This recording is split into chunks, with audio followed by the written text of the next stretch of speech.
So with Helldivers 2, ladies and gentlemen, if you guys aren't aware, there's a recent post that was made by Grums kind of detailing a handbook that is given to community managers. Now, this particular handbook is just essentially, it's like they're just admitting what we already know.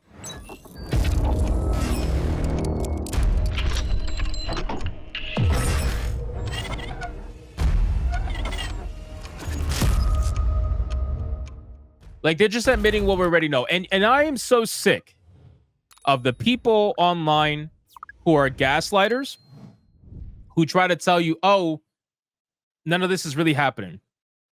The DEI stuff, not happening. The targeted bans and suppression of people who try to speak out against it, not happening. And then every time they tell you something's not happening, 4 to 6 months later, you end up finding out, oh, it's actually happening. Because we knew it was happening, right? Like, and then they have the audacity to constantly try to call you a conspiracy theorist. Like, no, that's not how this works.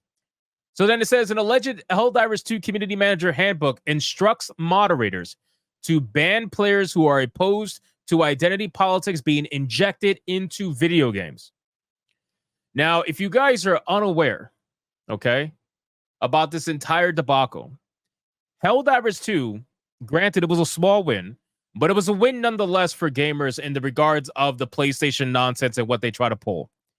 But what's happening with Helldivers is that it's falling into its typical like live service kind of mellow out phase, right? Because you have the honeymoon phase where everything is great, massive amount of players. Oh wow, we're so popular.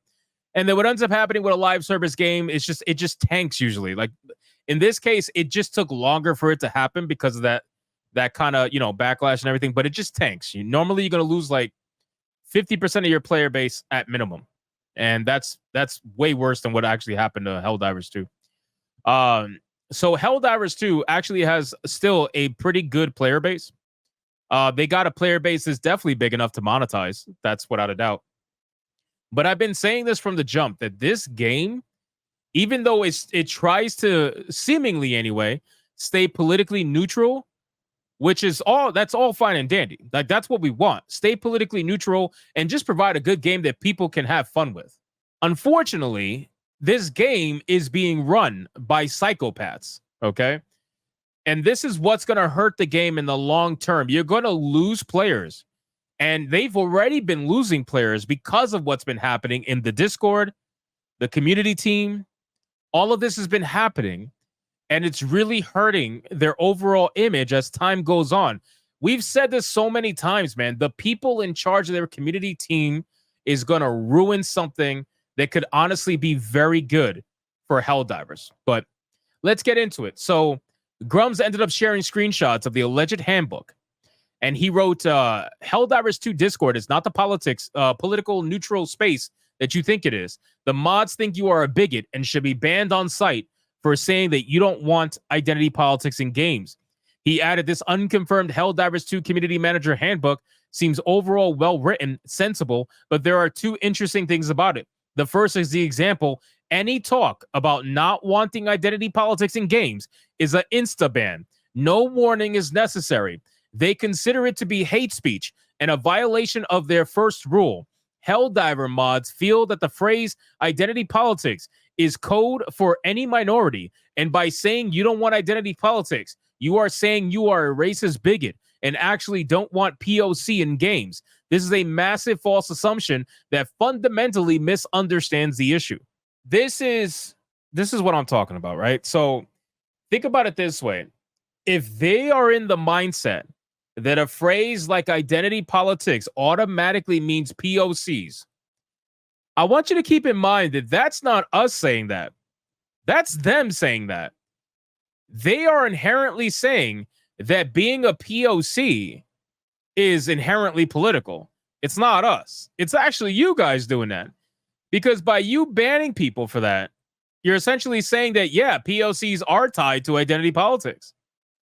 So you're banning people, but you're banning them for a hate speech. And this is why the whole like hate speech nonsense is ridiculous, because it's just speech that you don't like. It's whatever you could think about, whatever kind of speech. If you don't like it, it's hate speech. That's it. That's the world we live in. So, and then you get mad. And that's why Grum says fundamentally misunderstands the issue. They will always take a very nuanced, a very overall, grand scheme kind of conversation. They will take it, simplify it, and purposely misrepresent it. Because they know if they give the full context, if they give the full nuance of the conversation, they know that it'll open up a lot of people's eyes. So what do? If you tell them, hey, I think you guys are kind of forcing this, it doesn't really feel organic. A lot of the characters that you've written and put into this game seem heavily stereotypical. And I understand you were trying to go for representation, but I don't think it's very done very well. They will take all of that, translate it, and just put it out there online in the simple form of, oh, he just doesn't like black people. It's like, what? Did you just miss everything that I just, what are you doing? But that's what they do. They do that all the time, right? I see it happen all the time online too, from all these accounts, from people who either shill for the mainstream, or maybe they're troll accounts, maybe they're bot accounts, whatever, but they all have the same strategy.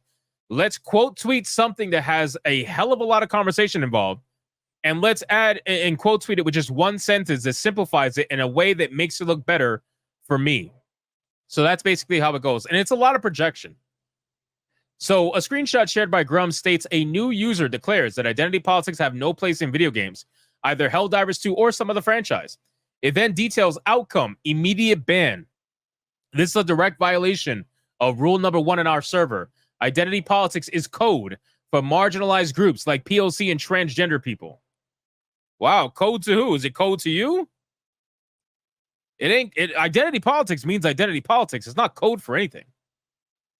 But for a lot of these people, words don't have meaning. They try to take away the meaning of words. It's like, no, that's not how it works. Identity politics literally just means identity politics. Politics that are based on the identity of someone. And that could be literally anything. So like, why are you specifically targeting POC and transgender people?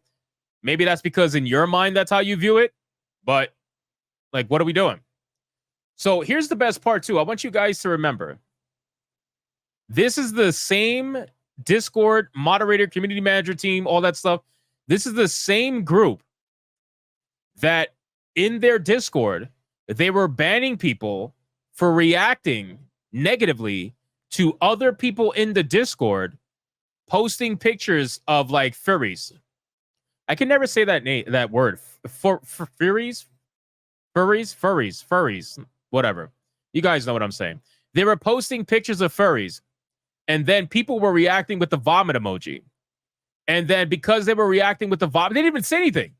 Because they were reacting with the vomit emoji, that got them automatically banned. And then they ended up banning the vomit emoji from the server.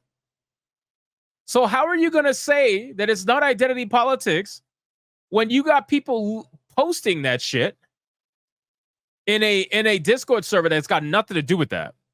You can't say it's a picture. You can't say it has anything to do with the game. It doesn't. Right? So people are posting that stuff, and then you're banning them for what? Not liking it? That makes no sense.